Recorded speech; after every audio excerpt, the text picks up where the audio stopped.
Beloved, chosen one. Listen carefully. Heaven has paused everything around you because this moment matters. You have been sensing it, an unease on Tuesdays, a strange heaviness, a sudden resistance right when you intend to move forward. That is not random. That is not mere fatigue. It is spiritual interference designed to destroy what God has been preparing for you. You are not like the rest. You were never meant to move through your week in routine, unaware of the patterns heaven has written into your destiny. For every chosen one, certain days carry divine weight. And Tuesday, yes, Tuesday is the day the enemy often targets. It is the day when heaven's plans begin to unfold and hell trembles at what's being built in silence. But here is what few understand.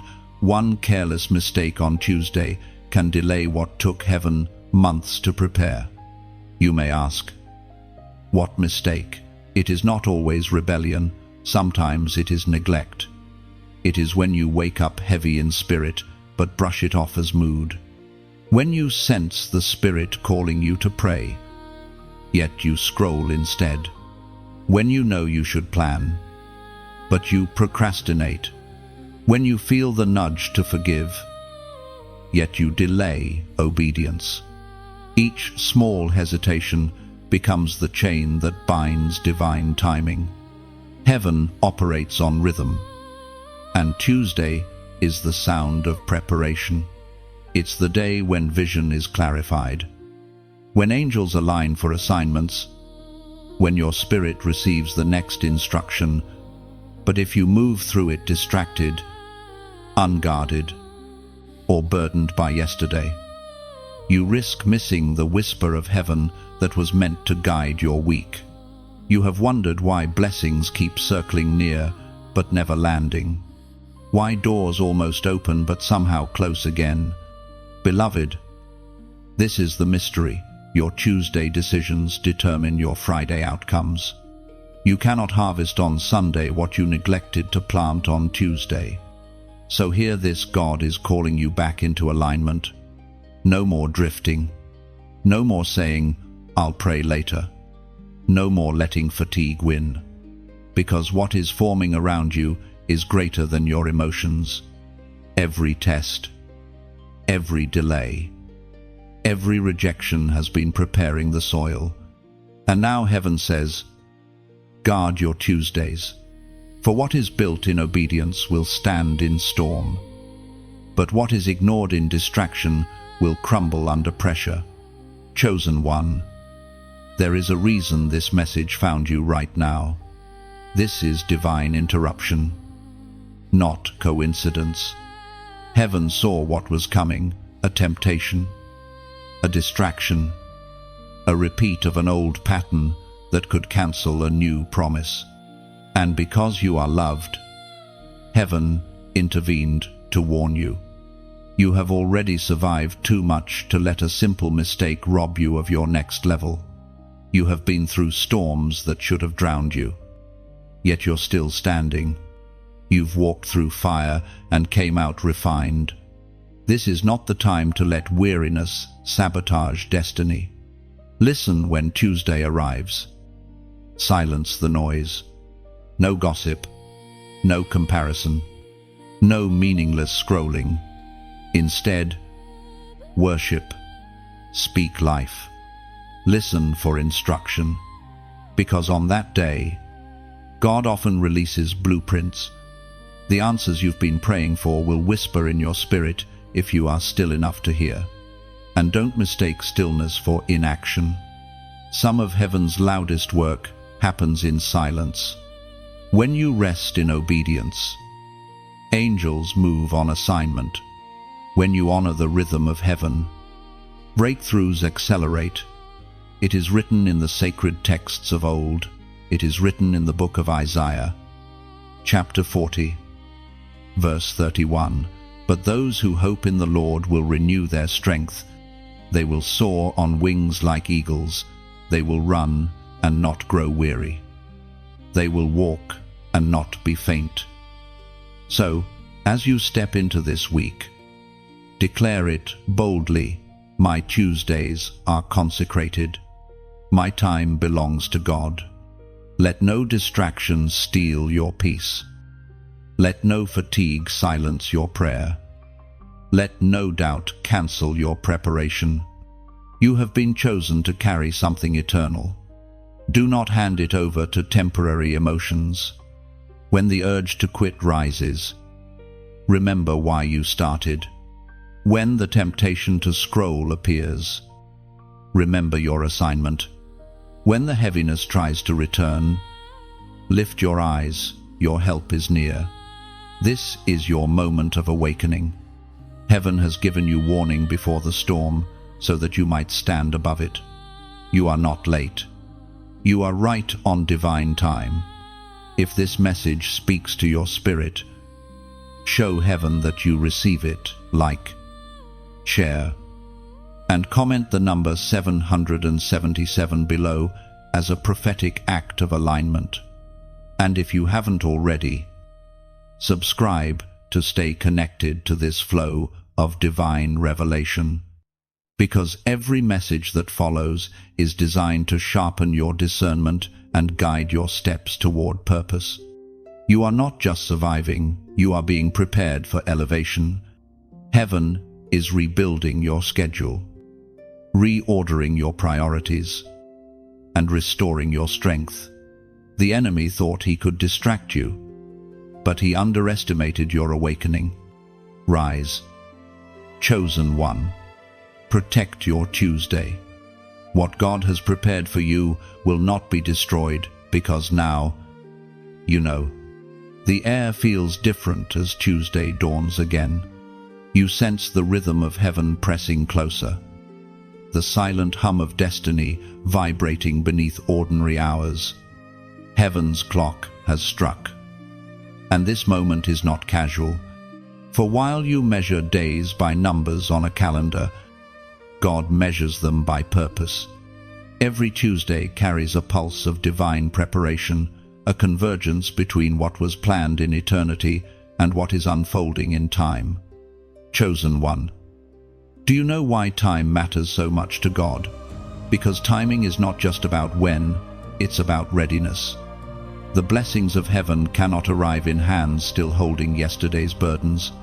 Divine timing is heaven's mercy, protecting you from receiving something too soon. So when delays come, they are not punishments, they are protection.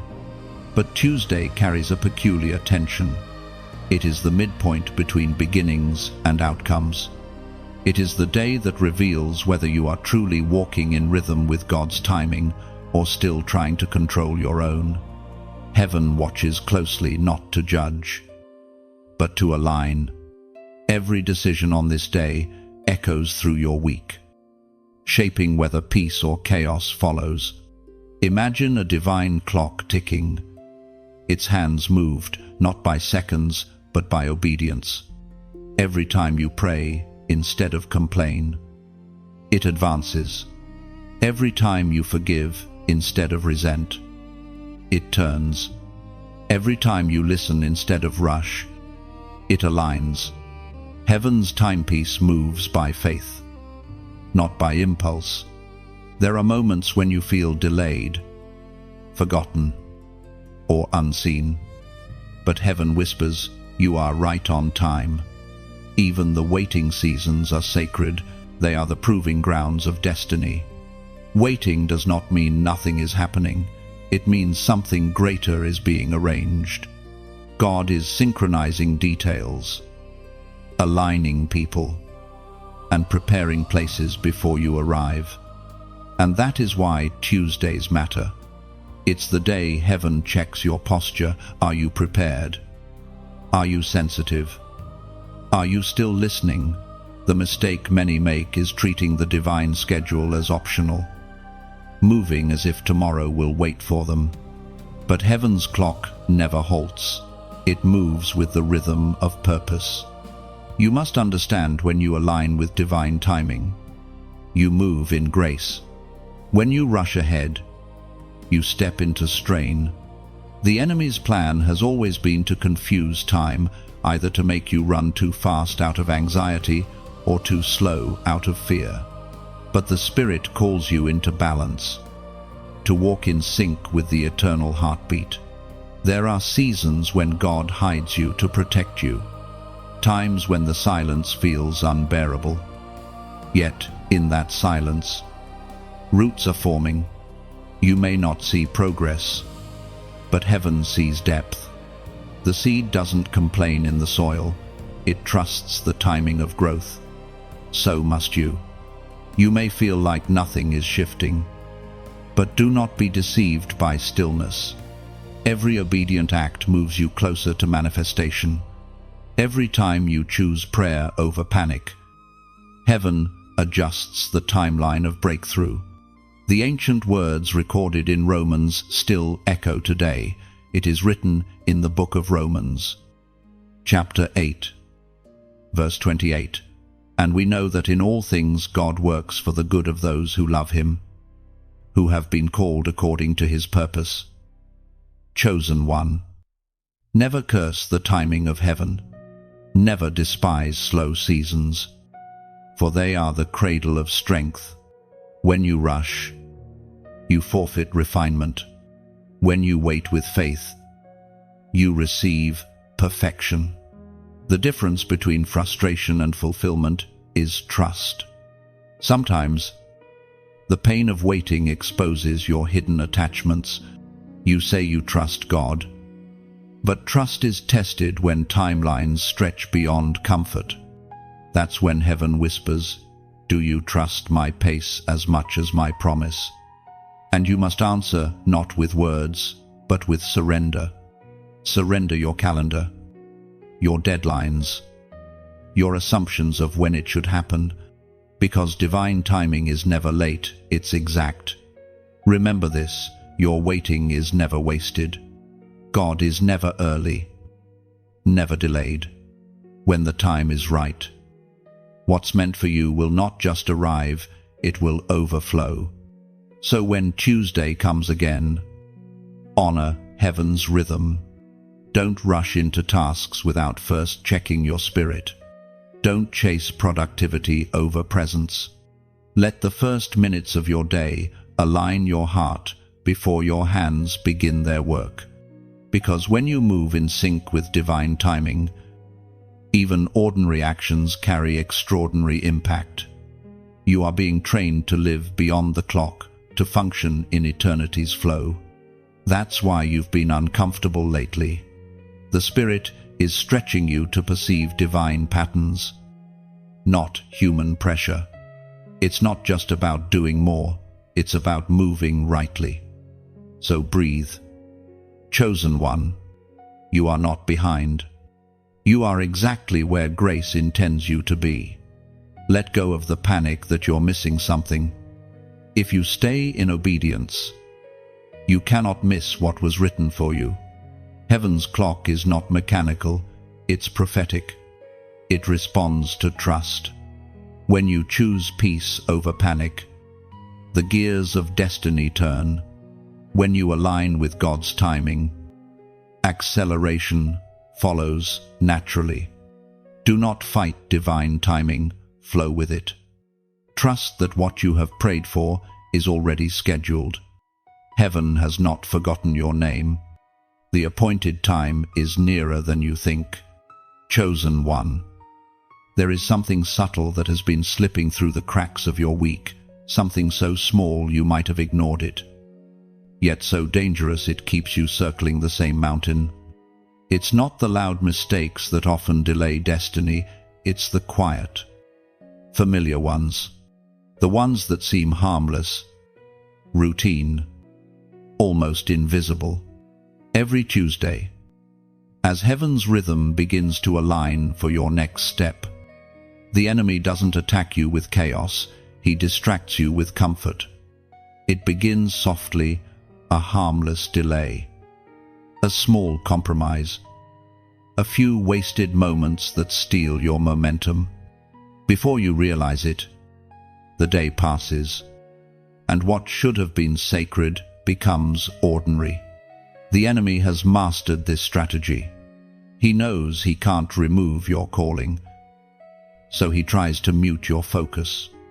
He can't erase your anointing, so he surrounds it with noise. That is why the smallest habits on Tuesday matter.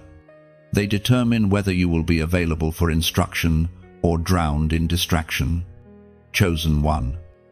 Heaven watches not just your prayers but your patterns. Every pattern reveals loyalty, either to heaven or to habit. You say you are waiting on God, but sometimes heaven is waiting on you to break the cycle that blocks new revelation. Think of how many Tuesdays have passed where you felt stirred to change, to study, to reach out, to forgive, to create, and yet something invisible pulled you into delay. That pull is not weakness, it's warfare. You're not lazy, you're under strategic distraction. And here lies the danger when you repeatedly ignore divine nudges. You teach your spirit to settle for survival instead of breakthrough. You train your soul to silence conviction. That is how blessings are delayed without you even noticing. Heaven's purpose for Tuesday is refinement, not restlessness. It is the day when clarity is released. But distraction clouds the signal. It's like static on a divine frequency. You can still hear faintly, but not clearly enough to act. Chosen one. Do not underestimate the small choices. The enemy doesn't destroy destiny overnight, he does it in inches. One skipped prayer, one ignored prompting, one compromise at a time. But the same principle works for victory, one obedient act, one surrendered decision. One yes to God can shift everything. The Spirit spoke through the prophet Jeremiah. It is written in the book of Jeremiah, chapter 29, verse 11, "For I know the plans I have for you, declares the Lord. Plans to prosper you and not to harm you. Plans to give you hope and a future." This verse is more than comfort, it is strategy. It means God's plans are active, ongoing, unfolding. But to walk in them, you must protect the process. When distraction comes, recognize it as an attack on your future, not just your focus. Distraction doesn't always look evil. Sometimes it looks like an opportunity that's not meant for you. Sometimes it looks like a conversation that drains you, or a thought that spirals you away from peace. But once you discern it, you regain control. Heaven does not call you to perfection, but to awareness. The more you see, the less the enemy can hide. Every time you recognize the pattern, you weaken its hold, and soon, what used to trap you becomes the very trigger that wakes you up. You must learn to pause before you react. That pause is power. When you pause, heaven can speak before habit takes over. The Spirit whispers in that silence, "Not this time." And every "not this time" becomes a sword against the old cycle. Chosen one. The warfare over your focus is proof of your importance. The enemy wouldn't fight what doesn't threaten him. Your mind is the battlefield where destinies are decided. That is why you must guard it fiercely, especially on Tuesdays. The next time distraction calls, recognize it. Do not entertain it. Instead, remind yourself that what God is building through you is far greater than the comfort of compromise. You were not created to be average. You were created to carry glory. So today, in this sacred pause, make a decision. Speak it out. Declare that you will not lose another Tuesday to the cycle of delay. You will not waste divine instruction on meaningless noise. You will protect your focus as a holy offering. Comment, "No more delay," below those 3 words are not just agreement, They are declaration. When you write them, you are drawing a spiritual line in the sand, breaking partnership with every distraction that once stole your time. You are saying to heaven, I am ready. I will not repeat what once restrained me. Let that be your act of defiance against the subtle traps. Each word you type in faith becomes a seed of discipline. Each moment you resist distraction becomes an altar of obedience. And soon, you'll notice the difference. The clarity will return. The peace will grow. And divine timing will find you ready. The world may still chase noise, but you will dwell in discernment. You will hear heaven's rhythm again, and nothing will destroy what God is preparing for you. The enemy's distraction pattern does not appear as darkness in obvious form. It comes clothed in familiarity, hiding beneath comfort and routine. It waits for you when you wake up, whispering that you can pray later, plan later, focus later. It does not shout, it lulls. Its goal is simple: to make you forget what you were created for.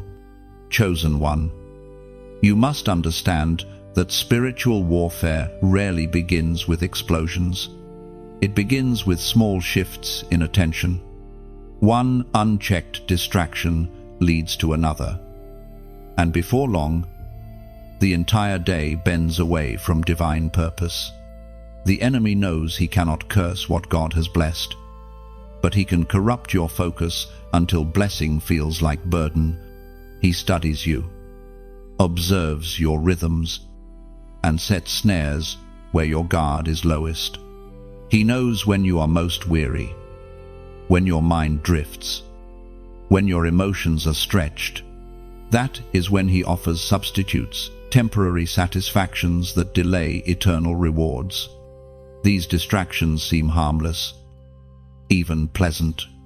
They might come as endless scrolling, overthinking, or unnecessary conversations that drain the spirit. Yet every moment lost is a piece of purpose misplaced. When heaven calls you into stillness, distraction pulls you toward noise. When heaven invites you to create, distraction convinces you to consume. When heaven whispers peace, distraction offers urgency. It disguises itself as importance but produces emptiness. You have been sensing that tension lately, the pull between purpose and procrastination, clarity and confusion. You think it's simply mental fatigue, but it's deeper than that. There is warfare over your attention because your attention determines your direction. What you focus on expands. If the enemy can control your focus, he can redirect your destiny. But you are not left powerless. Heaven has given you the gift of discernment, the ability to sense when your spirit is being hijacked. That restless feeling you sometimes ignore, that subtle awareness that something is off, is your signal. It's heaven tapping your heart, reminding you to return to center. Chosen one, learn to recognize the difference between divine interruption and demonic distraction. Divine interruptions redirect you toward purpose. Distractions pull you away from it. When God interrupts, peace follows even in discomfort. When the enemy distracts, exhaustion follows even in pleasure. The fruit will always reveal the source. You may have noticed that right when you're about to step into something new, a project, a prayer routine, a commitment, unexpected chaos appears.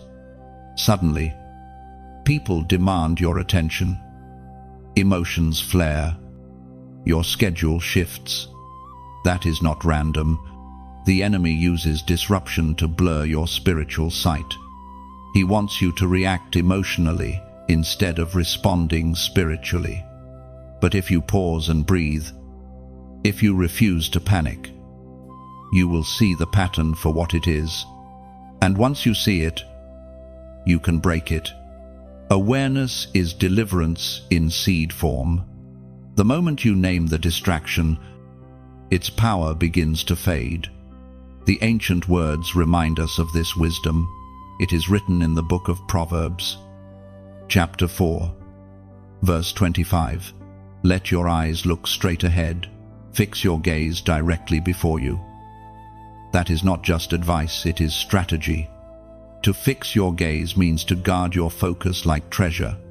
It means saying no to noise that doesn't serve your purpose. No to conversations that drain your spirit. No to habits that dull your discernment. Every no to distraction becomes a yes to destiny. Chosen one. You cannot fight distraction with willpower alone. You must replace it with direction. Fill your space with what strengthens you: scripture, silence, worship, purpose-driven action. A distracted mind becomes disciplined when it is occupied with divine intent. Begin to observe yourself without judgment. Notice what steals your focus. Is it fear of missing out? Fear of failure? Or simple exhaustion? Bring it to the light. The enemy thrives in secrecy, but once you expose his pattern, it loses its grip. Understand this: not every opportunity is divine, and not every delay is demonic. Sometimes the greatest discipline is to wait when God says, wait, and move only when he says move. The enemy wants you restless because restlessness breeds recklessness. But peace, steady peace, builds wisdom. When you guard your focus, you guard your future. The small moments of silence between decisions are where destiny is decided. You are not weak for being tempted by distraction. You are human, but you are powerful when you choose awareness over autopilot. So, as Tuesday approaches again, enter it with watchfulness. Let your mind be clear, your heart anchored, and your purpose firm. Heaven is not calling you to exhaustion, it is calling you to precision. When you move in focus, you move in authority. And remember, the same God who warns also empowers. The same Spirit who reveals the enemy's traps also grants strength to escape them. You are not fighting alone. Heaven fights beside you, guarding the work being built within you. Stay steady. Chosen one. The distractions that once delayed you are now being exposed. Keep your gaze fixed forward, for what lies ahead is far greater than what tries to pull you back. The missed appointment, those unseen moments. Heaven scheduled that slipped quietly past while you were busy surviving. Chosen one. Think back to the times you felt an urge to pause, to pray, to look inward, but you ignored it. You told yourself, later, yet heaven was calling you then. Those weren't random feelings, they were divine invitations. Every blessing has a meeting time. Heaven operates by appointments, not accidents. Before a door opens in the physical, there is a meeting in the spiritual, a moment when God releases instruction, peace, or strategy. When that appointment is missed, confusion often follows. You feel it as restlessness, a sense that something is off. But even then, grace remains, waiting for your return. Many of your past delays, beloved, were not because God was silent, but because your schedule was too loud. You were in the wrong meeting, occupied with earthly tasks, while heaven waited in stillness. The truth is both painful and liberating. You cannot rush divine timing, but you can miss divine moments. Imagine this scene. Heaven sets the table. Angels stand ready. Scrolls open with your next direction written inside. The Spirit waits for you to step into the secret place. Yet the hour passes. You check your phone, handle another task, promise yourself you'll return later, but the appointment fades. Not in anger, simply in mercy. Heaven never forces what it invites. Chosen one. This is not condemnation, it's awakening. God is not disappointed in you. He is still waiting for you. Every time you turn your heart back to Him, the meeting is rescheduled. Every time you choose stillness, heaven resumes the conversation. That is grace pure, undeserved, relentless grace. We are reminded through the writings of David in the Psalms. It is written in the book of Psalms, chapter 32, verse 8. I will instruct you and teach you in the way you should go. I will counsel you with my loving eye on you. This is God's promise that divine counsel is available for those who listen. But the enemy knows this truth too. And that's why he fills your Tuesdays with noise. He doesn't need you to sin. He just needs you to stay too distracted to hear. You have been praying for clarity. And heaven says, return to your appointments. Set aside the sacred time again. Protect it like treasure. When you create space for God, He fills it with revelation. When you honor your divine meetings, doors open that effort alone could never move. Do not underestimate the power of 10 quiet minutes spent in focus. What takes hours to plan in your strength can take seconds in His presence. Heaven is efficient. God's wisdom can compress years of confusion into one moment of clarity. You are being retrained to notice divine timing. Every prompting, every tug on your spirit is an invitation. Stop dismissing those gentle calls as coincidence. There are no coincidences in the life of the chosen, only coordination. Sometimes, what feels like an interruption is actually a summons. When plans suddenly shift, when you feel urged to pause before sending that message, making that call, or stepping into that decision, listen. Heaven often speaks through interruption. What you call delay may actually be protection. The missed appointments of your past are not your end. They were lessons preparing you to value what you once overlooked. Heaven wastes nothing. Even your missed moments become material for mercy. And as you realign, remember this: you do not walk this road alone. This message reached you because heaven is guiding you back to your scheduled destiny. There is a fresh meeting on your calendar, one that carries your next breakthrough. Do not miss it again. If these words stir something in your spirit, let your response be an act of faith. Take a deep breath. Let gratitude rise.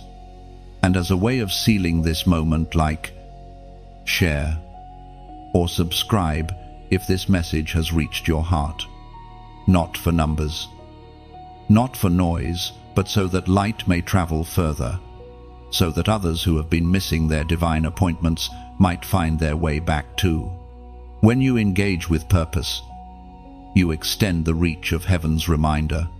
Someone out there is scrolling through confusion right now, needing this exact word. Your small act can be their turning point. This is not about performance, it's about participation. You are part of a divine network heaven is building across the world. A gathering of those who refuse to miss another moment of destiny. As you step forward, hold this truth close. God does not discard those who delay. He disciplines them with love. He reschedules appointments with mercy. And every return is welcomed with joy. Chosen one, lift your head. The next time heaven calls, you will recognize the sound. You will answer quickly, without hesitation, and you will find yourself exactly where you are meant to be on time, in purpose, within grace. Chosen one. There is a presence that creeps in quietly every Tuesday, one that doesn't roar or rage, but whispers softly, "You can do it later." It's subtle, almost gentle, but its power is devastating. It's the spirit of delay. Delay does not always come in the form of disaster. Sometimes it comes disguised as comfort. You plan to pray, but decide to rest first. You intend to write, but choose to wait until inspiration feels stronger. You want to forgive, but you say you're not ready. Each later feels harmless, but together they build invisible chains. The spirit of delay feeds on hesitation. It grows in the soil of almost. It thrives when you confuse patience with passivity, when you call procrastination peace. But heaven is revealing this truth. Delay is not just a timing issue, it's a spiritual one. It is the quiet enemy that keeps promises pending and progress postponed. You've felt it, haven't you? That heaviness right before you take action, the sudden fog that clouds your focus, the mysterious fatigue that shows up when you finally decide to start. That is not coincidence, it's resistance. Because the moment you move, heaven moves with you. But the moment you stall, darkness celebrates. Chosen one. This is why you must discern between divine waiting and demonic delay. Divine waiting develops faith. Demonic delay drains it. Divine waiting strengthens character. Demonic delay steals time. The difference is purpose, whether the pause leads you toward peace or away from it. How many opportunities have slipped away because of, "I'll do it tomorrow"? How many prayers went unspoken because you thought you'd have more time? Delay promises safety, but delivers regret. And regret is a heavy companion for those called to greatness. But take heart, God is not finished with you. Every moment you choose obedience, you break another link in the chain of delay. The spirit that once controlled your rhythm will bow to your decision to act now. Because heaven honors motion. Miracles follow movement. Heaven speaks clearly through the words in Deuteronomy. It is written in the book of Deuteronomy, chapter 1, verse 6. The Lord our God said to us at Horeb, "You have stayed long enough at this mountain." Regina. Those words echo through generations, and now through your heart. You have stayed long enough in hesitation. You have repeated the same patterns, prayed the same prayers without moving your feet. Heaven says it again to you: break camp, move forward. You don't need another sign, you need courage. The next level is waiting, but it won't come closer until you do. Delay dissolves the moment you decide. Faith is not waiting for the perfect moment, it's acting in the middle of uncertainty. Think about how many Tuesdays have passed, each carrying potential that never manifested, not because God withheld, but because you hesitated. The enemy doesn't fear your prayers, he fears your progress. The moment you start walking, angels start working. Chosen one. Delay is defeated not by strength, but by consistency. It's not about doing everything at once, it's about doing something today. Write the sentence, send the message, pray the prayer, begin the fast, forgive the person. Every obedient act becomes a strike against the spirit of delay. The enemy wants you to feel unworthy, to believe that your moment has already passed. But heaven says otherwise. Time is not lost, it's waiting to be redeemed. God can do in 1 week what you thought would take years, but he needs your cooperation, your willingness to move. So today, make a declaration. Do not let fear or fatigue delay you another hour. Take authority over time by surrendering it back to the one who created it. Every second you give to obedience multiplies into eternal significance. This is your wake-up call. Your reminder that delay is a choice disguised as circumstance. When you say not today, heaven hears not yet. But when you say, now, Lord, heaven responds. Finally, let your spirit echo heaven's rhythm. Stand tall, breathe deep, and declare that you will no longer be bound by invisible hesitation. You are entering a new era of divine acceleration, and as an act of prophetic agreement, type the number 555 inches, the comments below. That number symbolizes divine movement, grace, shifting your season and breaking the weight of delay. When you type it, don't do it casually, do it consciously. Let it be your declaration to heaven that you are ready for motion. Every number you type becomes a testimony. Every decision you make in this moment sends ripples through time. Angels take note when you act in faith, and the mountains that once stood still begin to move. So, rise. Chosen one. Shake off the slowness that's been holding you back. What once delayed, you will now define you as the one who refused to quit. God is restoring wasted time, and what was paused will now proceed. Breaking the pattern is not simply about doing something new, it's about becoming someone new. Chosen one. Every pattern carries power. The patterns you repeat either build your destiny or bind it. Heaven is not only calling you to recognize what delays you, but to dismantle it completely. To break a pattern is to confront comfort. It is to stand before the same old cycle, the same temptation, the same distraction, the same reaction, and say, no more. This is not a one-time act, but a daily rebellion against the familiar. For the enemy thrives where repetition hides. He knows that as long as your habits remain unchanged, your future remains untouched. You have probably felt the pull of this struggle, the desire to grow mixed with the weight of routine. You set intentions, make declarations, and for a few days, you feel powerful. But then life gets loud again. The old rhythm returns.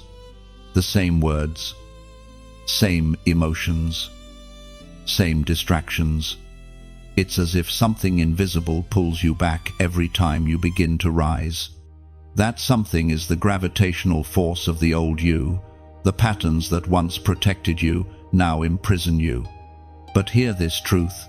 Spiritual maturity begins the moment you decide that pain will no longer be your teacher, purpose will. Heaven has already given you the authority to disrupt the cycle. You are not fighting for freedom, you are fighting from it. Every pattern that held you was broken at the cross. Now you are learning to live like it. Chosen one. Breaking a pattern begins with honesty.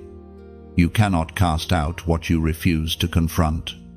You must name the habit that hinders you, the fear that feeds it, and the lie that sustains it. Once you name it, you strip it of power. Darkness loses strength when exposed to light. Ask yourself, what is the pattern that keeps repeating in my Tuesdays? Is it procrastination disguised as rest? Is it self-doubt dressed as humility? Is it the belief that you're not ready yet? That you need more time, more confirmation, more perfection? The enemy loves that lie. He knows that as long as you wait for perfect, you'll never begin. The truth is, you are already equipped. Heaven doesn't wait for your perfection, it anoints your willingness. Moses stuttered. David stumbled. Peter denied, but they moved. And because they moved, Heaven moved with them. The apostle reminds us in his letter to the Corinthians. It is written in the first letter to the Corinthians, chapter 10, verse 13, "No temptation has overtaken you except what is common to mankind. And God is faithful. He will not let you be tempted beyond what you can bear. But when you are tempted, He will also provide a way out so that you can endure it." That way out is not always dramatic. Sometimes it's a whisper, "Turn this off. Walk away. Choose peace. Pray now." The escape often hides in the small, quiet choices. Heaven rarely shouts it, guides through stillness. Breaking the pattern requires replacing it. You cannot remove a habit. You must replace it with a higher one. Instead of postponing prayer, start your Tuesday with one whispered sentence of surrender. Instead of numbing pain with noise, face it with worship. Instead of reacting to distraction, respond with discipline. Small shifts, done consistently, create holy momentum. Understand this every time you break an old pattern. Heaven records it as victory. Angels celebrate not only when giants fall, but when you choose obedience in the ordinary. Breaking the pattern is not about grand gestures, it's about consistent surrender. You may not see results immediately, but heaven sees progress. The soil of transformation requires patience. Seeds break before they bloom. So when you feel unseen, remind yourself you are in the soil season, not the spotlight season. Growth is happening beneath the surface. Chosen one. The old patterns will try to return, whispering comfort, offering familiarity. But comfort is not calling you, purpose is. And purpose is never painless. You must choose what kind of pain you'll carry, the pain of discipline or the pain of delay. One produces fruit, the other produces frustration. Heaven is not asking you to be flawless. It is asking you to be faithful. Every time you resist the urge to return to old ways, you are rewriting your story. You are teaching your spirit endurance, your soul obedience, your body alignment. Breaking the pattern is not about speed but steadfastness. Even if you stumble, rise again. Every time you rise, the old rhythm loses power. The cycle weakens. The delay diminishes. You become harder to distract, harder to derail, harder to deceive. And that is what terrifies the enemy, the consistency of the chosen. Because once you are stable, once you are anchored in discipline, no storm can move you. So breathe. Beloved, you are not behind. You are breaking through. Heaven does not demand perfection from you, it celebrates your progress. Keep disrupting the cycle. Keep walking forward, even when it feels small. For every faithful step on a Tuesday is shaping the testimony of your destiny. The Tuesday covenant, this is where transformation becomes a lifestyle. Chosen one.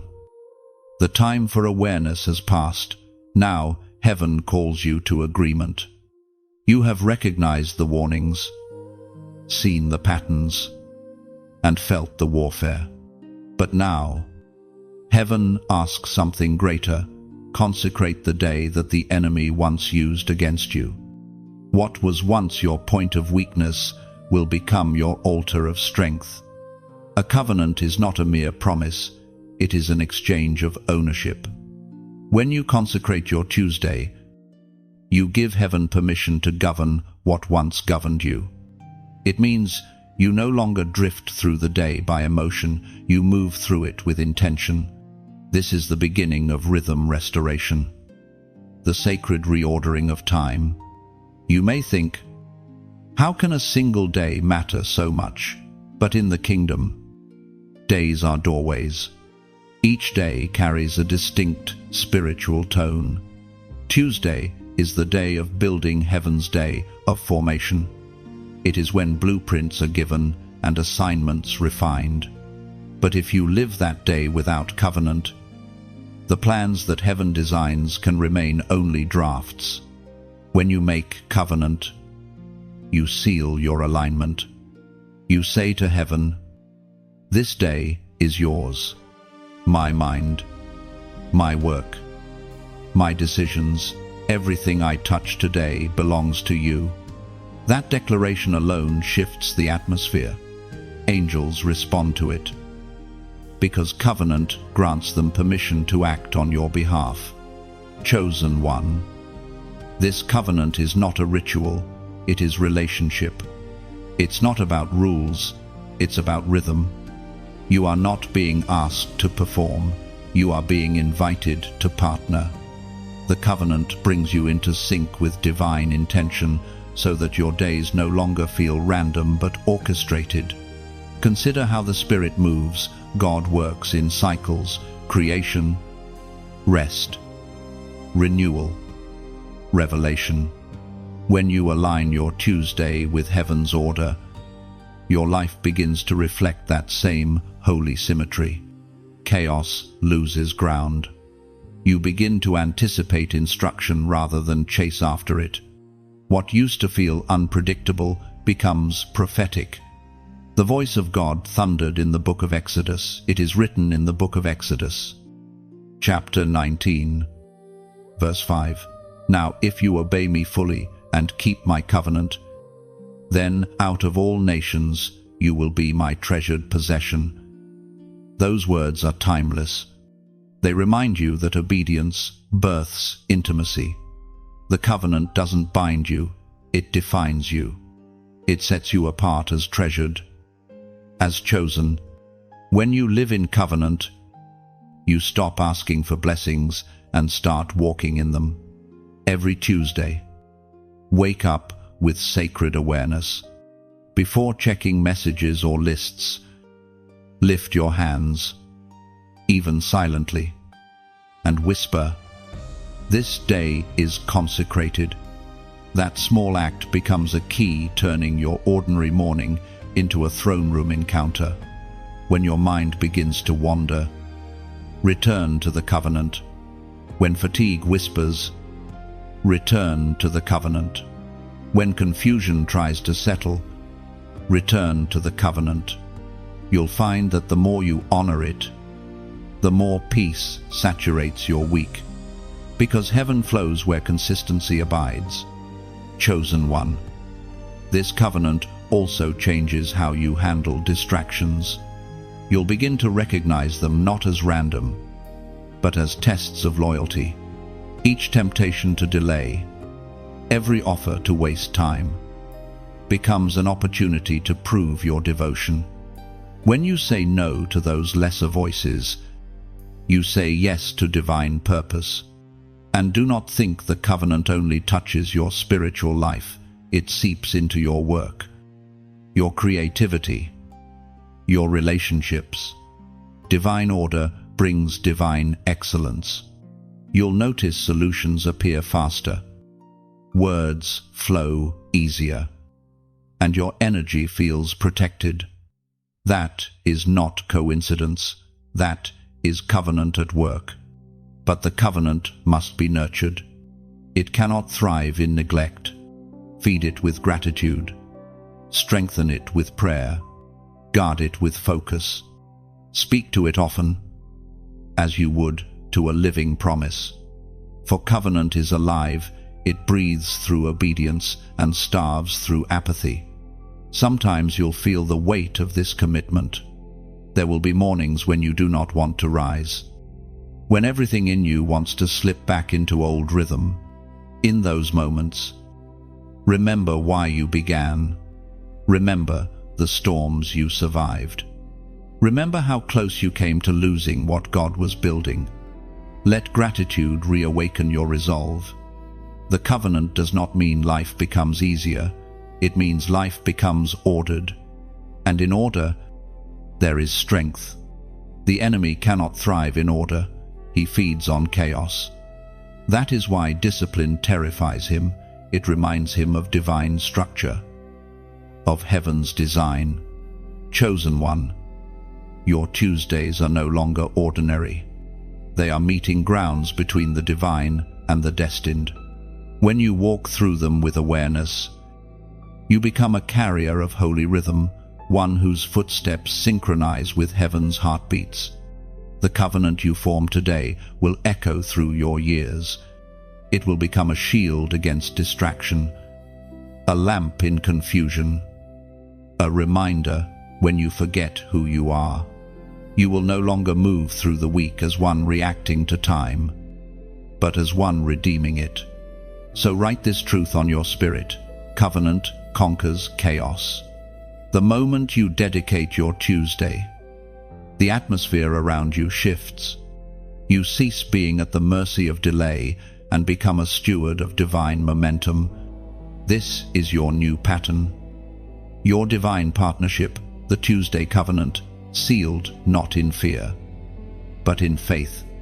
Heaven smiles upon it, for it marks the day you stopped surviving and started stewarding what God has prepared for you. The test before the turnaround. This is where heaven measures readiness.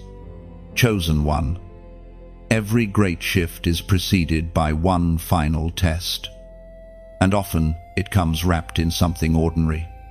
It's not always a storm that tests you. Sometimes it's silence. Sometimes it's the decision to trust when everything still looks the same.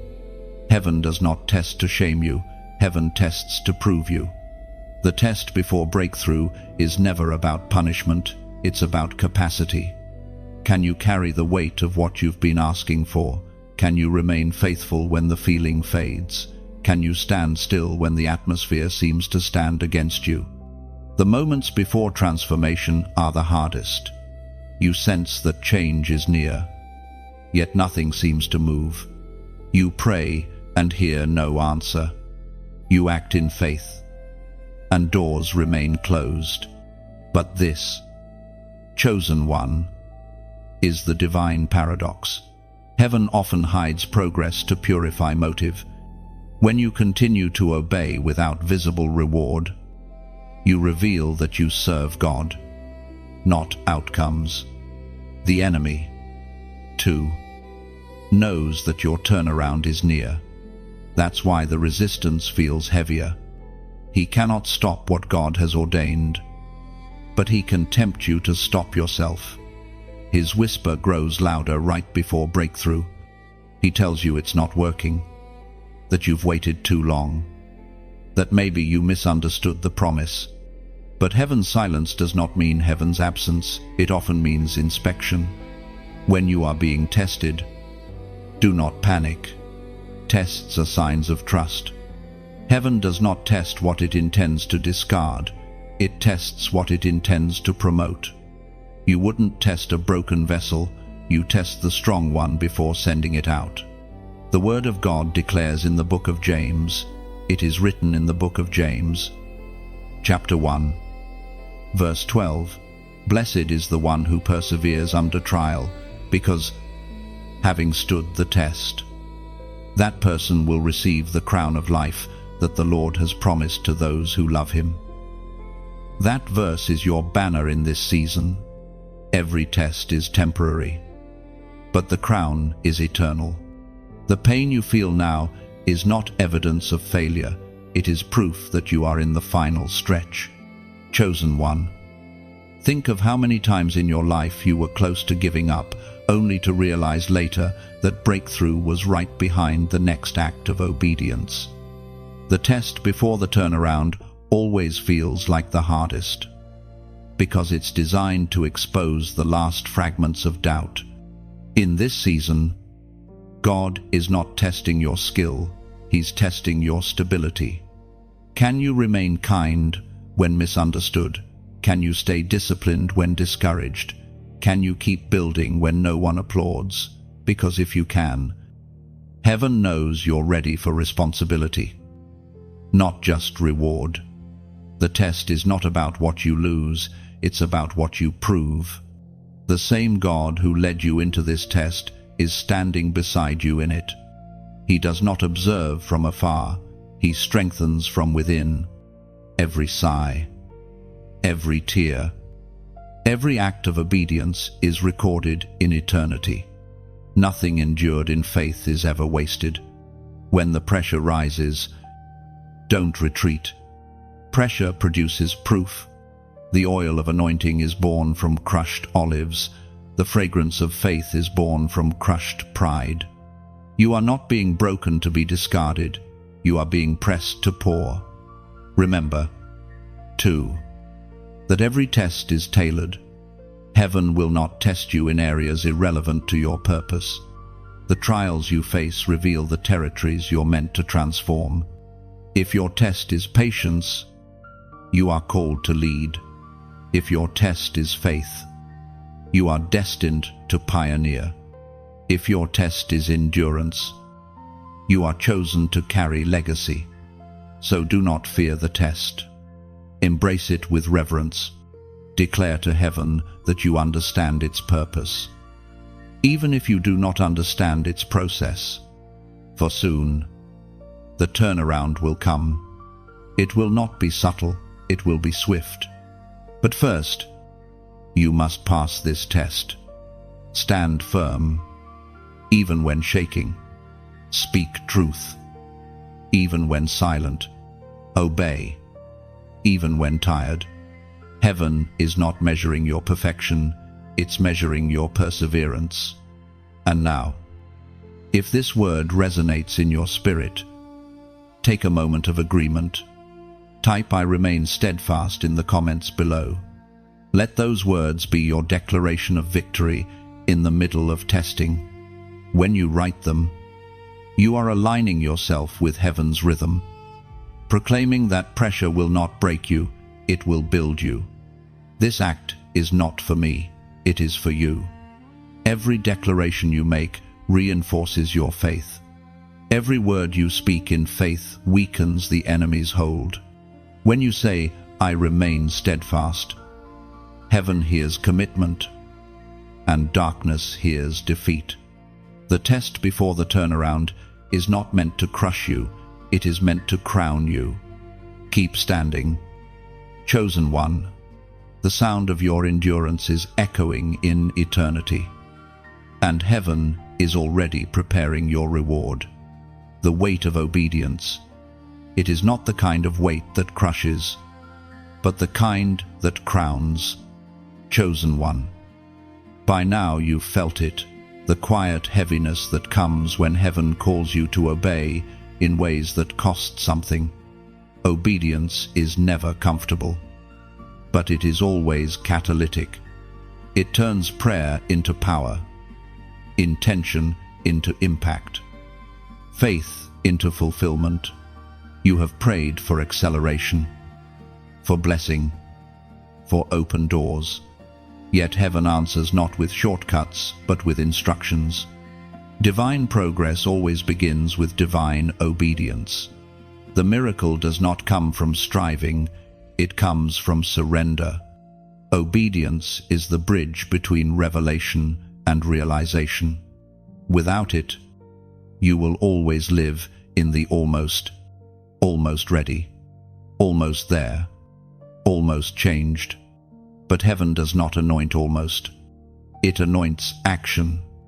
Every time you obey, even when unsure, you tell God, "I trust your voice more than my comfort." The reason obedience feels heavy is because it pulls you out of your own will. It requires silence when you want to argue, generosity when you want to hold back, forgiveness when you want to protect your pride. It demands surrender, not just sacrifice. But that's where the transformation happens, in the exchange between what you want and what God wills. Chosen one, do not mistake the weight of obedience for punishment. It is preparation. Heaven is stretching you because your next assignment requires capacity, not convenience. The weight you feel is proof that you are being trusted with more. You are carrying destiny, and destiny always has weight. Think of Noah building an ark when no one had seen rain. Think of Abraham leaving his home with no destination in sight. Think of Mary saying yes to a promise that would cost her reputation. Obedience rarely makes sense, but it always makes history. And now, it is your turn. Heaven is whispering new instructions. Maybe they are small: wake up earlier, pray longer, forgive faster, speak softer. Maybe they are large: start what you've delayed, end what no longer aligns, step where you've been afraid. Whatever the instruction, know this: your obedience activates angels. The Spirit spoke through the prophet Samuel.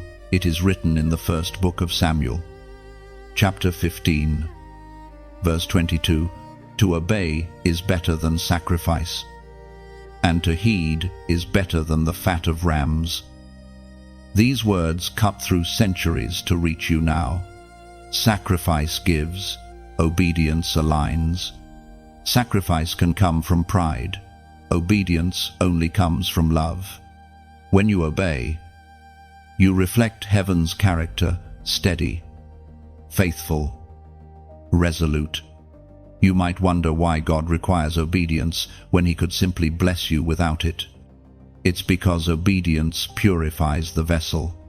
Blessings without obedience become burdens. But when your will is aligned, blessings flow without chaos. The command is not control, it's care. God asks you to obey, not to restrict you, but to release you. Many resist obedience because they equate it with loss. But true obedience multiplies. It gives back more than it takes. When you release what you hold, heaven releases what it's been holding for you. There will be days when obedience feels lonely, when others do not understand why you're changing, why you're quiet, why you're refusing what once tempted you. But remember, obedience often separates before it elevates. You cannot carry everyone into your next level. The higher you rise, the smaller the circle becomes.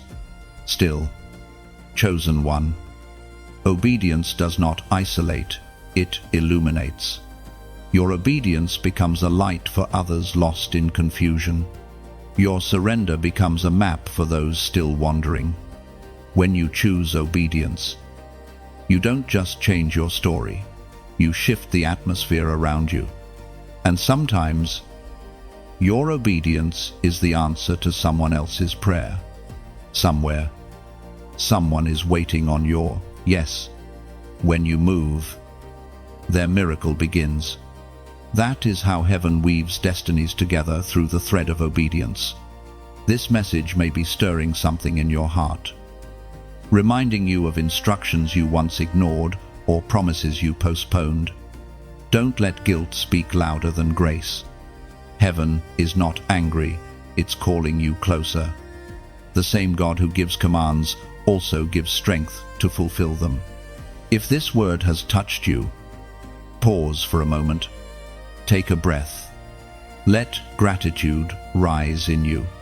And if you feel led, show that connection in a simple way, like share or subscribe. Not for applause, not for attention, but to let this message travel further, to awaken another soul who's struggling with the same silent weight of obedience. When you engage, you become part of a chain of obedience yourself, spreading truth, building hope, extending heaven's reminder to those who need it most. Every click, every share, every word of encouragement becomes a ripple in the divine current, pulling others back into alignment. Chosen one, obedience is not just your burden, it is your crown. The weight you carry today will soon become the strength you wear tomorrow. What feels heavy now will soon feel holy. So, walk forward. Obey even when uncertain. Trust even when unseen. Because heaven sees every quiet act. And nothing given in obedience is ever lost. Your story is still unfolding. And the next chapter will be written by your next yes. The open heavens moment. This is the turning point where everything shifts. Often without warning. Chosen one. You have walked through the breaking, the pattern, the testing, and the wait. You have been faithful when unseen, patient when exhausted, obedient when it cost something. And now, heaven begins to respond. You may not see the clouds parting, but you will feel it in your spirit. First, a quiet lightness. An inner knowing that something has aligned. That is the sound of heaven opening above you. What was once delayed begins to accelerate. What was once blocked begins to clear. It is not magic, it is momentum born from obedience. Heaven does not open randomly. It opens when order is restored. You have been aligning your Tuesdays with divine rhythm, protecting your focus, building your covenant, and now the air shifts. It is as if the invisible gears of destiny begin to turn again. Chosen one. The open heavens moment is not a reward, it's a revelation. It reveals that what you planted in faith is finally visible in time. What you declared in secret now begins to manifest in public. But the true miracle is not in what changes around you, it's in what changed within you. You once needed signs to believe. Now, belief itself has become your sign. You used to chase confirmation. Now, confirmation follows you. That is what happens when heaven opens, not that life becomes easier, but that your perception becomes clearer. You start to see through the eyes of grace. When heaven opens, everything begins to respond differently. Your prayers gain precision. Your discernment sharpens. The right people begin to appear. The right opportunities align. The wrong doors close quietly. It is divine choreography in motion. But even in blessing, awareness is required. Because open heavens are both invitation and responsibility. Heaven does not open to entertain you, it opens to entrust you. When God pours out favor, He also requires stewardship. To maintain an open heaven, your posture must remain humble. Pride closes what praise opens. Remember this, the open heavens are not earned by striving, they are sustained by surrender. You cannot manipulate the wind of favor, but you can prepare your sails. Stay watchful. Keep your gratitude pure. Do not turn God's generosity into self-glory. The ancient words recorded in Malachi still echo today. It is written in the book of Malachi, chapter 3, verse 10. Test me in this, says the Lord Almighty, and see if I will not throw open the floodgates of heaven and pour out so much blessing that there will not be room enough to store it. This is the promise of overflow, but overflow demands order. Many desire abundance, yet resist structure. But heaven will not pour what you cannot hold. That is why the preparation was necessary. The waiting, the warnings, the covenant, they were not delays. They were design. Every struggle was a rehearsal for stewardship. Every hidden season, a classroom for capacity. What felt like denial was, in truth, divine discipline shaping your hands to hold what heaven was about to release. Chosen one. Now that heaven opens, do not rush. Many lose the blessing because they mistake movement for maturity. When favor flows, stay still enough to hear fresh instruction. The next season will require wisdom as much as faith. The same obedience that opened heaven will be the obedience that keeps it open. The open heavens moment is sacred because it reconnects earth and eternity. It reminds you that you were never operating alone. Even when you felt abandoned, angels were working behind the veil, preparing the release you now sense. Heaven was never silent, it was synchronizing. And now, as light breaks through the clouds, you'll notice something profound. The very areas where you once felt stuck begin to show life. Conversations flow easier. Ideas that were frozen begin to breathe. Opportunities reappear, not by coincidence, but by orchestration. Heaven has remembered you. But be mindful, this is not the end. It's the beginning of stewardship. What you do in open heaven determines how long it remains so. Keep your heart aligned. Keep your gratitude loud. Keep your dependence on God, not the gift. The moment you believe you caused the rain, the sky begins to close. Chosen one. The open heavens are a sign that your faith has matured. You have graduated from pleading to partnering, from hoping to holding, from waiting to walking. You are stepping into divine rhythm, where heaven responds not to noise, but to alignment. And now, peace begins to replace panic.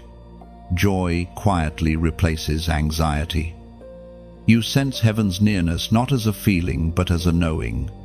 You walk through the same world, yet everything feels different because you are different. This is your open heavens moment.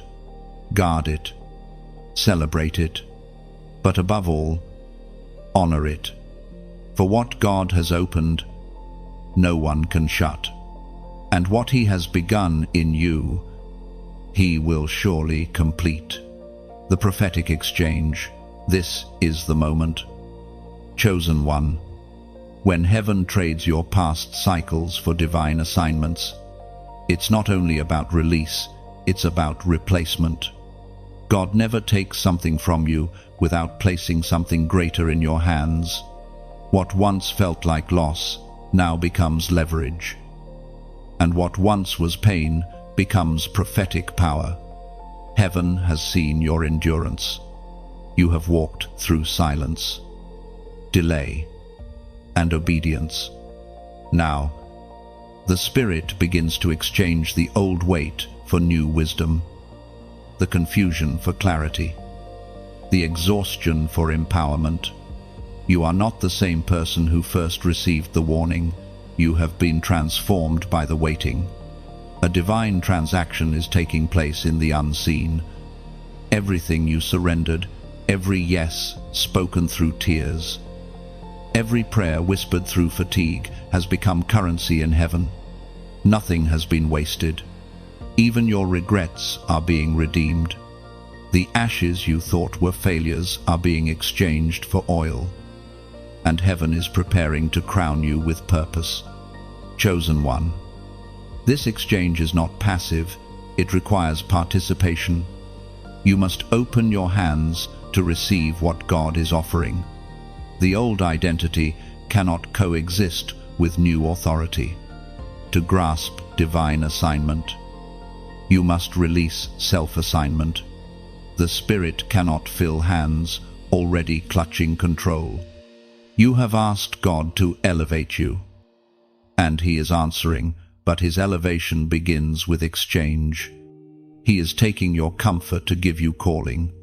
He is removing your fear to give you faith. He is pulling away distractions to give you discernment.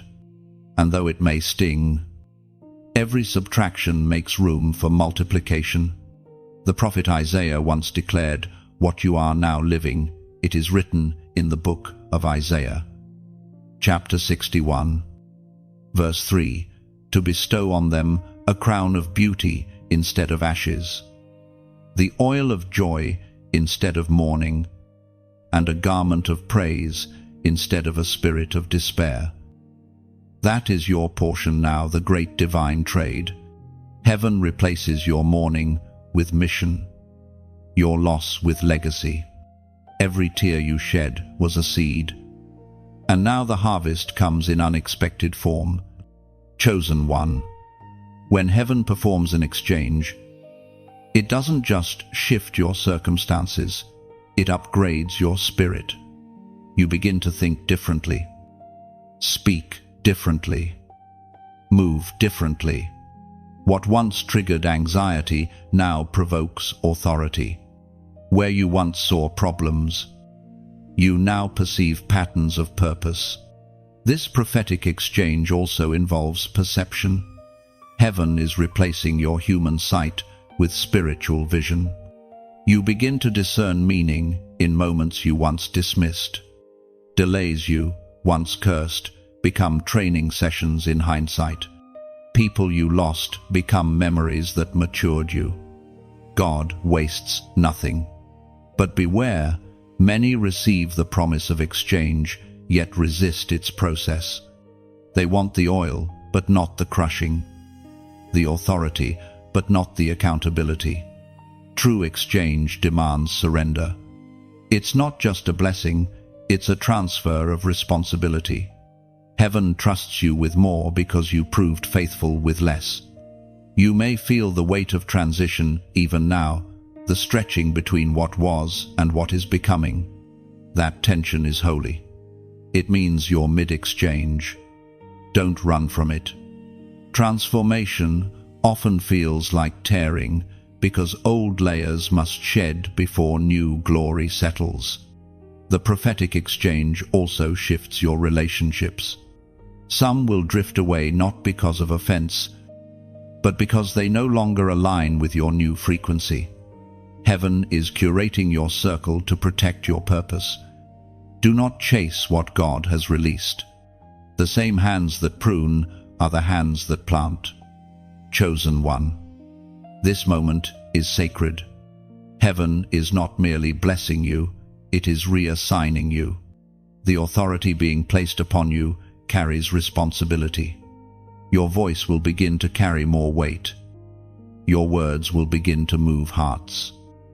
And your presence will begin to shift atmospheres.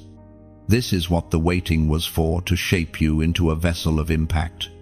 You have given God your time, your tears, your trust. Now heaven gives you strategy, stability, and supernatural grace. You will notice new ideas, renewed strength, and restored peace emerging in your daily rhythm. It's not imagination, it's manifestation. This exchange will not end in one moment. It will unfold over time. Each act of obedience triggers another level of replacement. Each day of surrender births a deeper layer of transformation. You are being rewired from the inside out. Heaven is writing new instructions across your heart even now. You are moving from "I hope it happens" to "I know it's happening." From one day to this day. You are shifting from carrying burdens to carrying blueprints. The same hands that trembled in fear will soon build in faith. And now, as an act of prophetic alignment, type the number 444 inches, the comments below. This number represents divine establishment, the grounding of what heaven has begun. When you type it, you are saying, "I receive the exchange. I am ready to be established." Let this be your visible declaration to the invisible world. You are stepping into new stability, new assignments, new flow. The prophetic exchange has already begun, and heaven is sealing it with confirmation. Chosen one. Lift your head. The ashes are gone. The oil has come. You are no longer carrying delay, you are carrying destiny. Walk boldly into the new that heaven has placed in your hands. The mantle of responsibility. This is where calling becomes commission. Chosen one. Every miracle you've received, Every revelation you've lived through now points to a single truth. You were not rescued to rest, you were rescued to lead. Heaven does not pour oil for decoration, it anoints for duty. The mantle you carry is not ornamental, it is operational. It marks you as one trusted with light in a time of deepening darkness. You might have thought your season of preparation was about survival, but it was about stewardship. God has not simply blessed you to enjoy His goodness, He has equipped you to extend it. The same hands that trembled in fear are now trained for influence. The same heart that once broke in silence now beats as a rhythm of guidance for others. Chosen one. The mantle you carry is heavy because it carries history. Every tear you cried became part of its fabric. Every trial you endured wove strength into its threads. That's why this mantle cannot be transferred cheaply. It's tailored by your testimony. When heaven places a mantle on a soul, it is saying, "Now you represent me in this area of earth." It's a sacred trust. That means the way you speak, move, forgive, and love becomes a reflection of the kingdom. You are not only a recipient of grace, but also a dispenser of it. Do not take this lightly. The world is not desperate for more noise. It is desperate for authentic carriers of light. Many speak of calling, but few carry the weight of it with integrity. You are being called to walk in humility, even as heaven elevates you. This mantle is not for status, it is for service. The Apostle Peter spoke to this very truth. It is written in the first letter of Peter, chapter 4, verse 10, "Each of you should use whatever gift you have received to serve others, as faithful stewards of God's grace in its various forms." That is the essence of your new assignment. Your mantle is the visible proof of invisible grace. It is the evidence that God can trust you not to hoard what He gives, but to hand it forward. You have been entrusted with revelation. Now comes responsibility. Chosen one. Do not fear leadership. You were born for this. The same Spirit that sustained you in solitude will sustain you in stewardship. Leadership in the kingdom is not about control, it is about compassion. It means standing in storms not as a victim but as a vessel. The mantle will attract both light and opposition. Some will celebrate your growth, others will question it. But remember, opposition is confirmation. Darkness always resists what threatens it. The more responsibility heaven grants, the more resistance you will face, but also the more grace you will be given. This is the paradox of purpose, promotion, and pressure arrive together. The mantle that rests upon you will sometimes feel like both fire and fabric, warm with purpose, heavy with accountability. Yet, through it all, God's presence remains constant. You may wonder how to lead while still healing, how to serve while still learning. The answer is simple dependence. The mantle was never meant to make you self-sufficient. It was meant to make you spirit-reliant. The greater the call, the deeper the dependency. Every time you lean into God, the mantle strengthens its hold. You will notice, too, that your voice begins to change.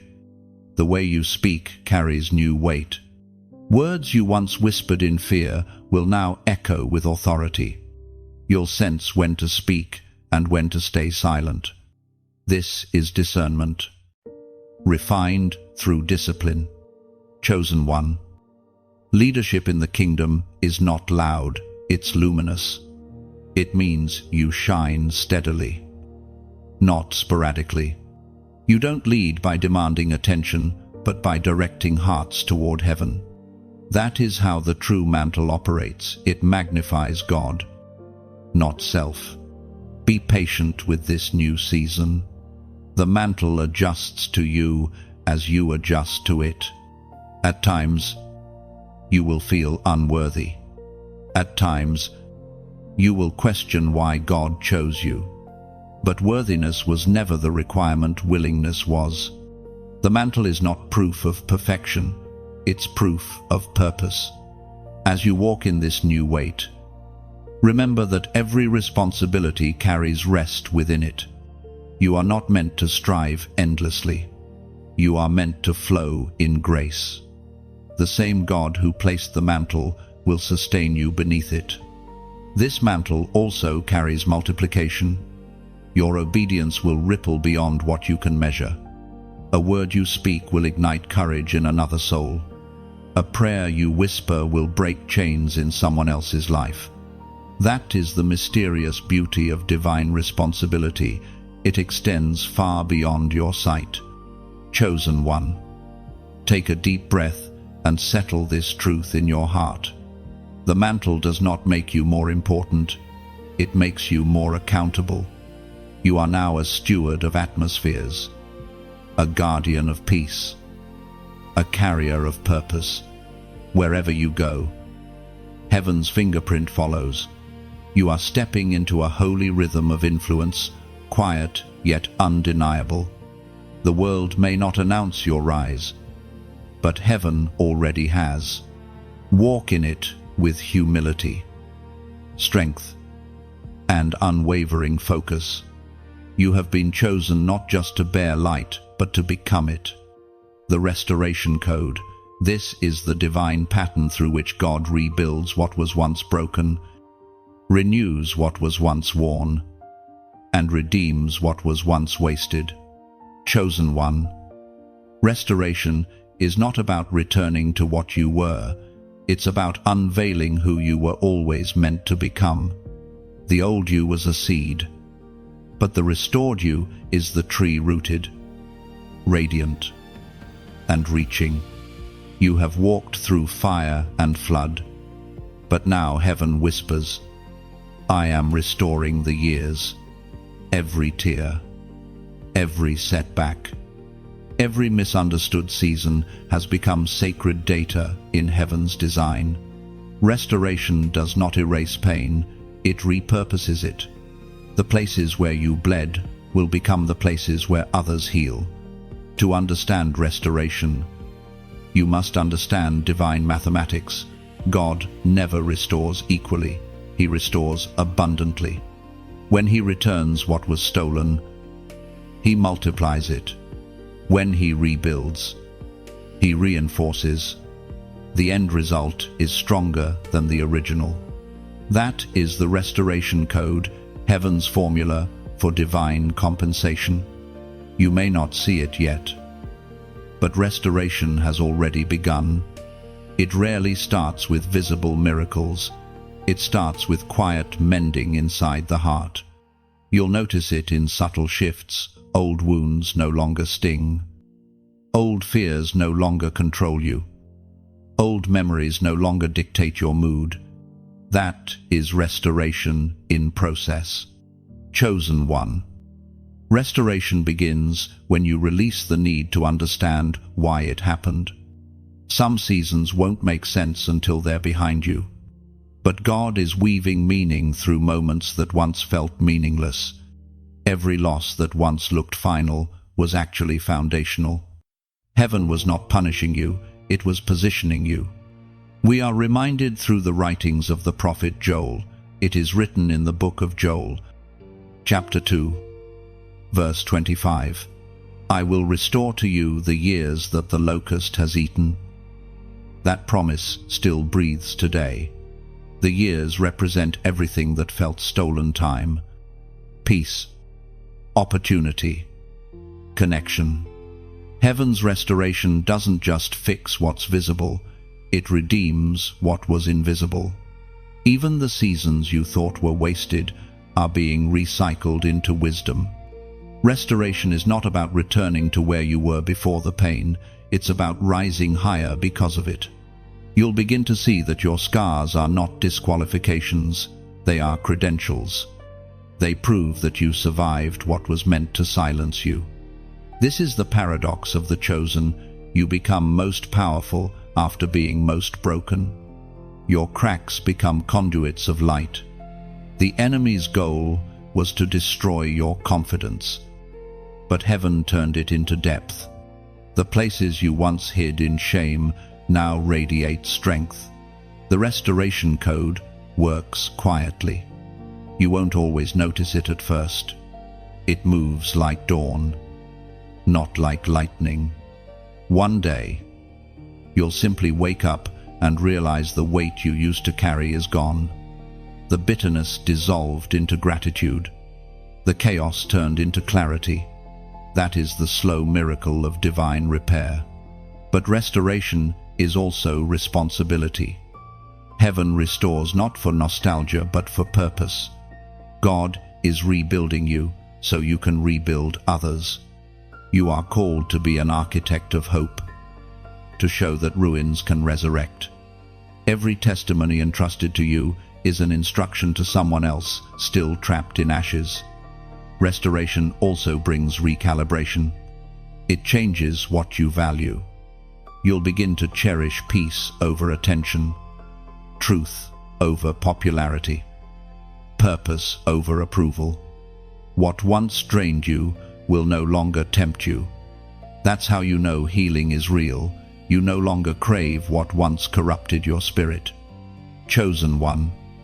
Restoration doesn't erase memory. It redeems it. The things you went through no longer define you, but they refine you. You can revisit your past without reliving it. You can remember pain without reopening it. That is maturity proof that your spirit has healed. When God restores, He also repositions. You'll begin to find yourself in places you never expected, rooms you once feared entering, opportunities you once felt unqualified for. Do not shrink back.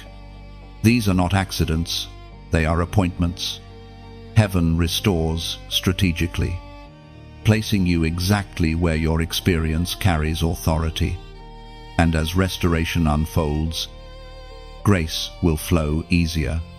You will forgive more quickly, trust more deeply, and love more wisely.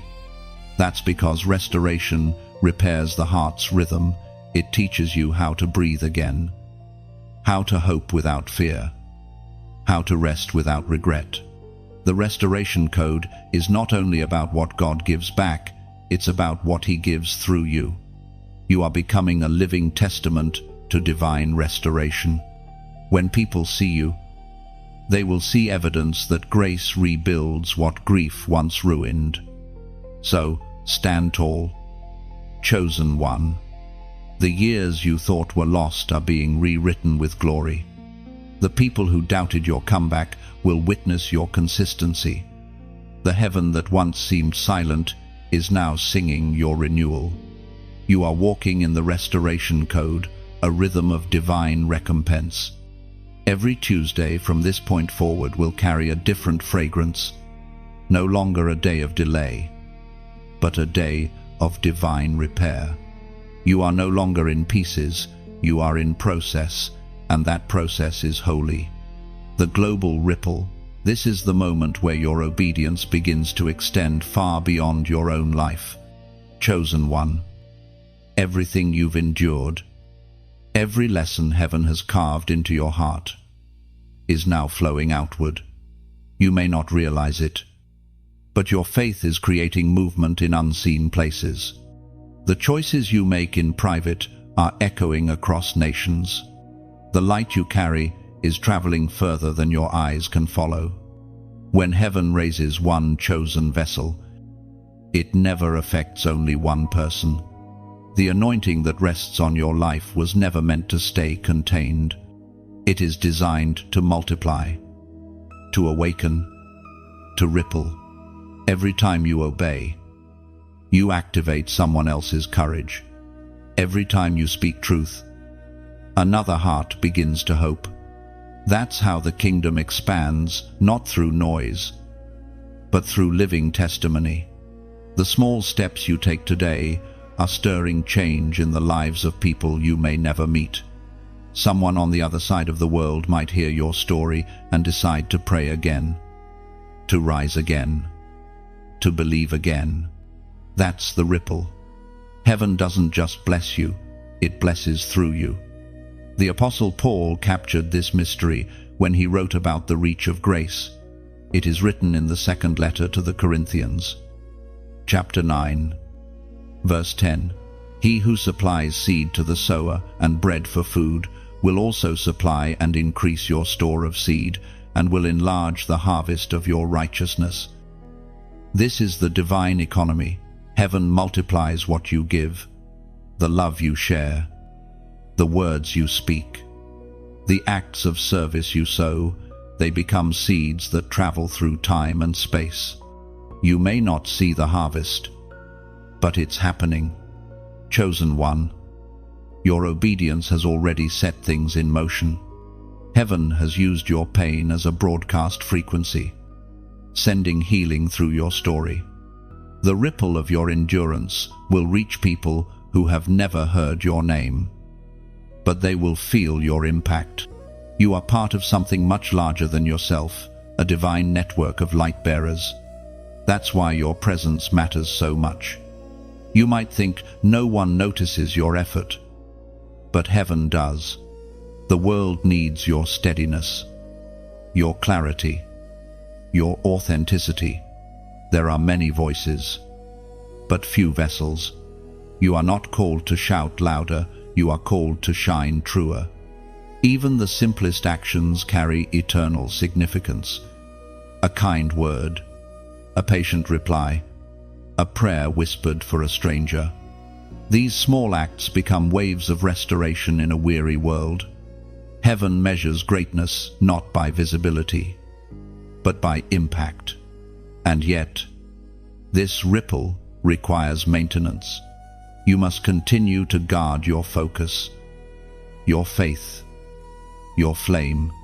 Influence without intimacy leads to emptiness. Stay close to the source. The same fire that empowers you will also sustain you. The same spirit that gave you revelation will keep you rooted in humility. Chosen one, your obedience has not gone unnoticed. People are watching, some silently, some skeptically, but they are watching. And when they see your peace remain under pressure, when they witness your consistency through chaos, something awakens in them. They see that faith is not fantasy. They begin to believe that if God can sustain you, He can sustain them too. That's how revival spreads, one faithful life at a time. Your story will outlive you. The generations after you will benefit from the decisions you make now. The prayers you pray today will guard children not yet born. The discipline you walk in will become the inheritance of others. That is the power of ripple obedience. It transcends time. You may never see the full effect of your yes, but heaven will show you one day. When you step into eternity, you will meet the faces of those who were changed by your faithfulness. And then you will understand it was never small. It was never unnoticed. Every act of obedience, every shared word, every moment of surrender was a wave of grace that kept spreading. If this message resonates in your spirit, pause here. Take a deep breath. Feel the gratitude of heaven over your life. Then, as a simple act of partnership, like, share, and subscribe, not out of routine, but out of recognition. Because when you share what touches your spirit, you extend its reach. Someone else, somewhere, needs the very reminder that strengthened you today. And when you've done that, scroll down and leave your reflection in the comments. Share one sentence about what this message awakened in you, what truth pierced through, what peace settled in. Your words may be the confirmation another soul is praying for right now. When you participate, you don't just interact, you intercede. Your response becomes a prayer. Your comment becomes an echo of light. This is how the ripple grows. This is how heaven multiplies one message into many movements. Chosen one. Your obedience is already changing the atmosphere. You are not merely receiving revelation, you are releasing it. Keep shining. Keep sharing. Keep speaking truth in love. Heaven is amplifying your voice through unseen networks, turning your faith into a force that transforms hearts. The ripple has begun, and it will not stop. The final separation. This is the moment when God begins to draw the line between what can stay and what must go. Chosen one. As heaven prepares to establish your victory, it must also extract the remnants of what once restrained you. Every great elevation requires separation. You cannot carry yesterday's weight into tomorrow's promise. At first, this process may feel like loss. People drift. Situations shift. Things you once depended on begin to dissolve. But do not confuse divine separation with rejection. It is not a punishment. It is purification. God is not taking from you. He is protecting what He has planted in you. Some connections were seasonal. Some assignments have expired. The Spirit now prunes so that the fruit can grow fuller. You will feel the separation internally before you see it externally. A quiet stirring in your soul. A lack of resonance with what once excited you. A growing awareness that something is no longer aligned. This is heaven signaling that transition is near. The familiar feels foreign because you are outgrowing it. Chosen one. Separation is not always about people, it is also about patterns.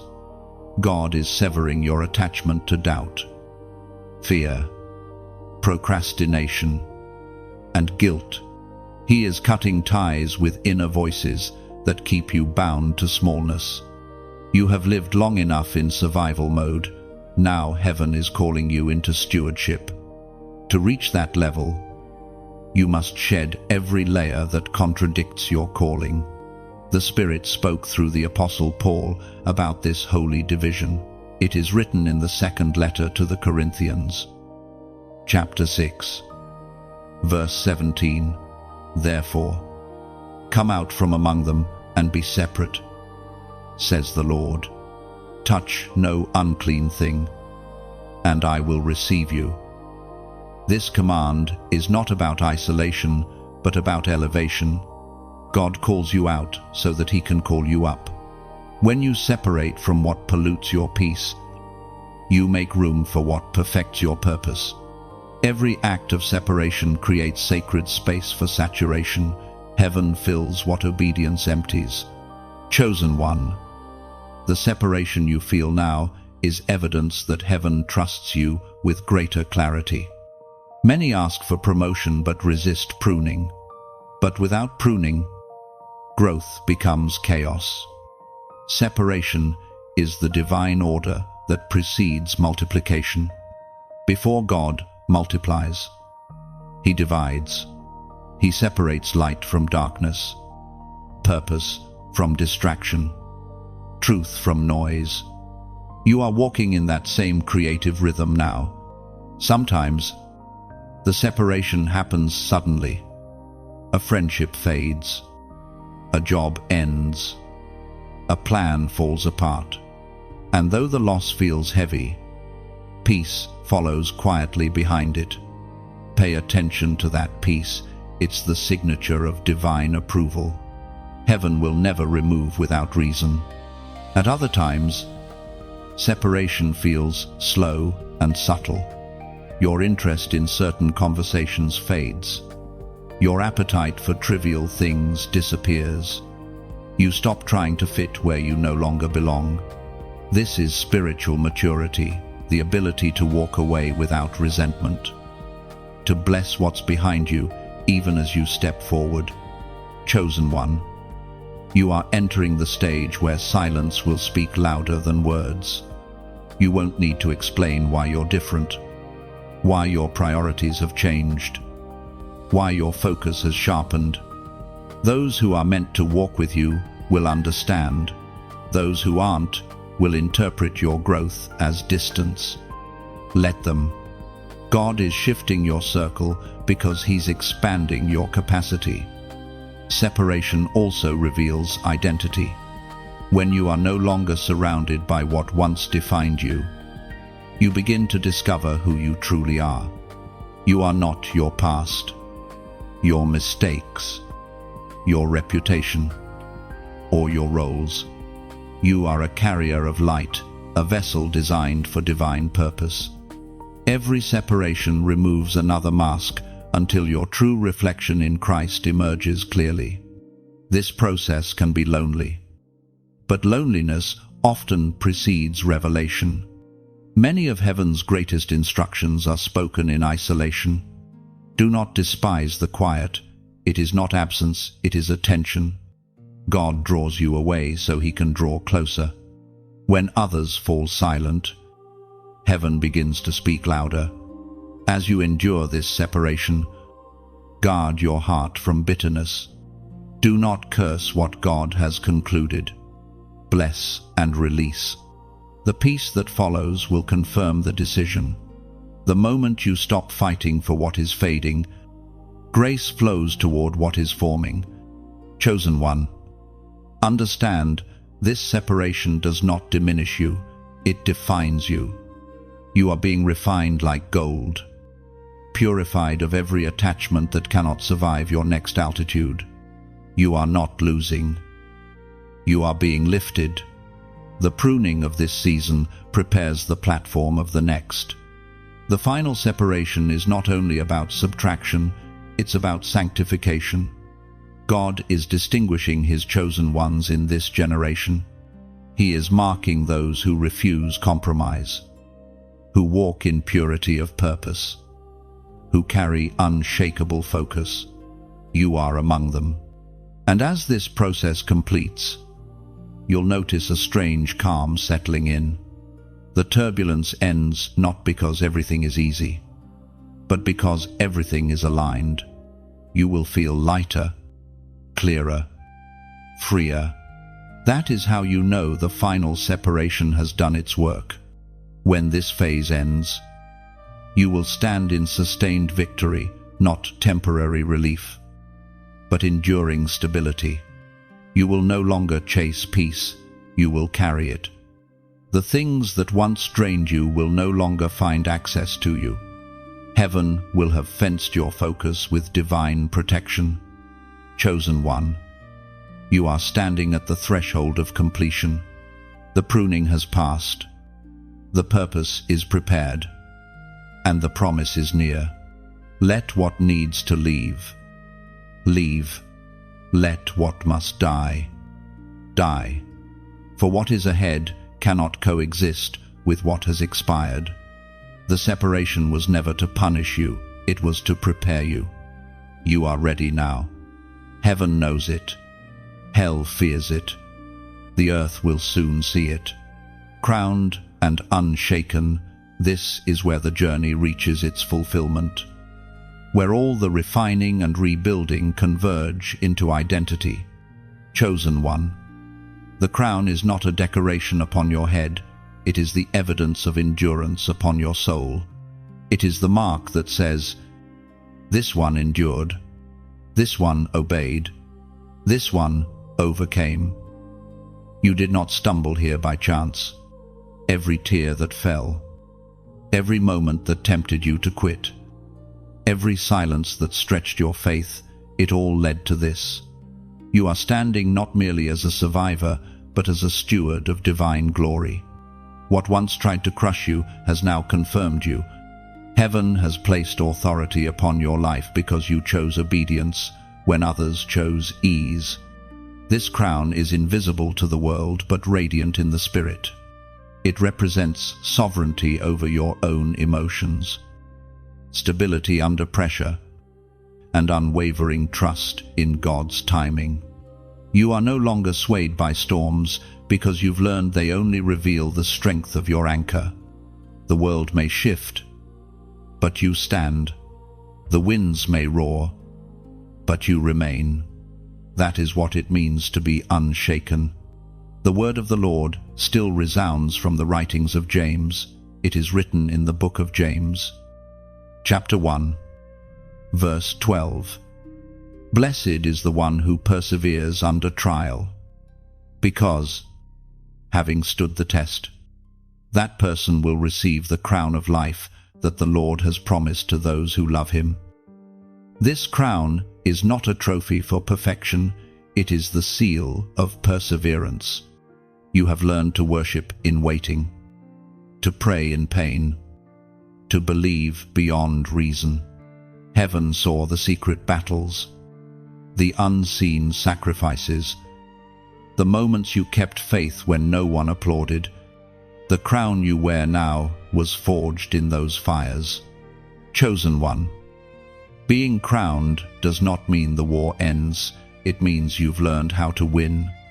You now understand that victory is not the absence of conflict, but the presence of peace amid it.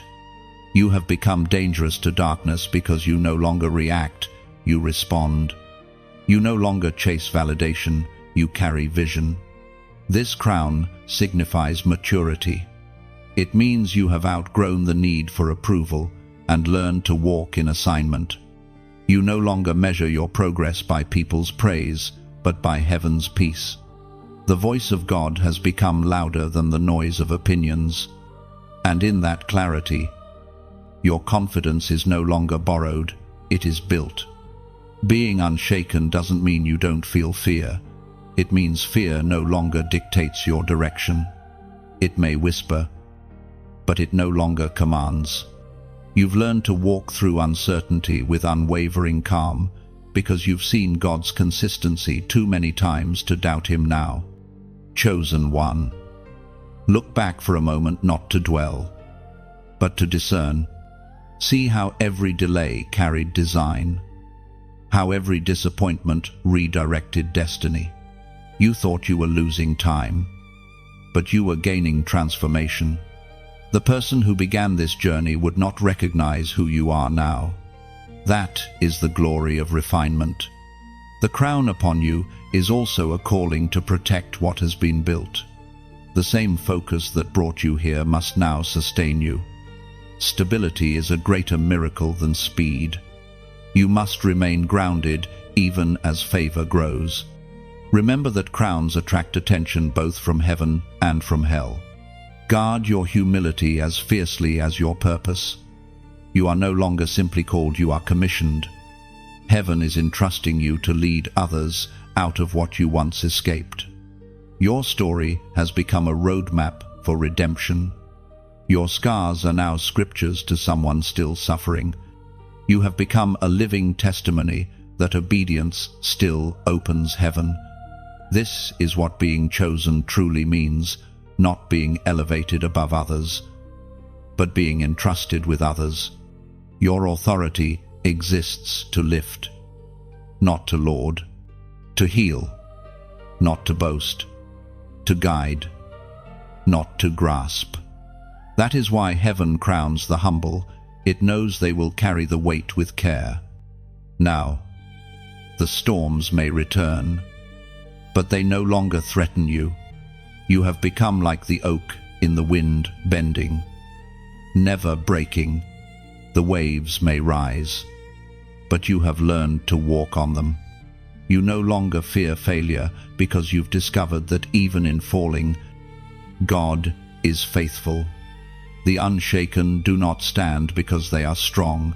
They stand because they are surrendered. You are anchored not in ambition, but in assurance. The same God who began this work within you will complete it. You are proof that grace finishes what faith begins. Chosen one. The journey has refined you. The covenant has steadied you. And the crown now identifies you. You carry heaven's rhythm within your steps and divine resilience within your heart. Every Tuesday from now on will no longer be a day of testing. It will be a reminder of triumph. Walk boldly. Speak gently. Live faithfully. Let your light remain steady. The world is desperate for consistency, and you have become its example. You are crowned and unshaken, chosen not only to rise but to remain. And when you wake tomorrow, remember this truth: the same heaven that called you will continue to keep you. The crown will not fade, and the purpose will not fail. For what God has crowned, no darkness can conquer. Chosen one, you have reached the end of this divine journey. 17 chapters of revelation, realignment, and renewal. What began as a warning has become a witness. You have walked through breaking, rebuilding, and restoration. And now you stand crowned and unshaken, carrying heaven's rhythm within your soul. But this is not the end. It is the continuation of everything God has begun in you. Each word you have read was not coincidence, it was confirmation. Heaven orchestrated this moment so you would remember who you are: chosen, refined, and unstoppable. If this message has spoken to your spirit, pause here for a moment. Let gratitude rise. Let peace settle. Then, as a small act of faith, share this message forward. Send it to the one who needs hope, the one who's fighting in silence, the one who doesn't yet know they are chosen too. When you like, share, and subscribe, it isn't about numbers, it's about impact. Each act becomes a ripple of light, extending the reach of heaven's reminder. And when you comment below, let it be more than words. Share what this journey awakened in you. Your reflection could be the answer to another's prayer. You have carried the message. Now, you become the messenger. The same grace that transformed you will flow through you. Stay faithful, stay focused, and stay connected to the flow. Heaven is not finished with you. Chosen one, it's only beginning.